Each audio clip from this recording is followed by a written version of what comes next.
சில பேர் பார்த்தீங்கன்னா புதுசு புதுசாக ரெசிபி கண்டுபிடிச்சி சூப்பராக பண்ணுறாங்க.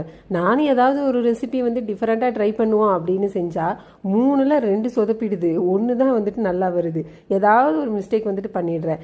பட் இதுக்கெல்லாம் கவலைப்பட்டால் எப்படி அப்படின்னு சொல்லிட்டு ட்ரை பண்ணிகிட்டே இருக்கணும் நம்ம அப்படின்னு இன்றைக்கி வந்துட்டு ஒன்று பண்ணேன். சத்து மாவில் வந்து பணியாரம் பண்ணலாம் அப்படின்னு சொல்லிட்டு. பட் சும்மா சொல்லக்கூடாது, டேஸ்ட் வைஸ் ரொம்ப சூப்பராக வந்திருந்தது. ஆனால் அதோட டெக்ஸ்சர் வந்துட்டு நல்லாவே வரல. ஆனால் என்ன பண்ணுறது, எந்த ஒரு ரெசிபியுமே பார்த்ததுமே அப்படியே சாப்பிடணும்னு தோணணும். அது வந்துட்டு எப்படின்னா, எங்கள் வீட்டிலலாம் ஏதாவது சமைச்சிட்டு இருக்கப்ப வந்து பார்ப்பாங்க. இந்த பொட்டேட்டோ குருமா, அப்புறம் சிக்கன் குருமா இதெல்லாம் பண்ணுறப்ப சொல்லுவாங்க, ஆஹா பார்க்கவே சூப்பராக இருக்கே, அப்படியே சாப்பிட்லாம் போல் அப்படின்ட்டு.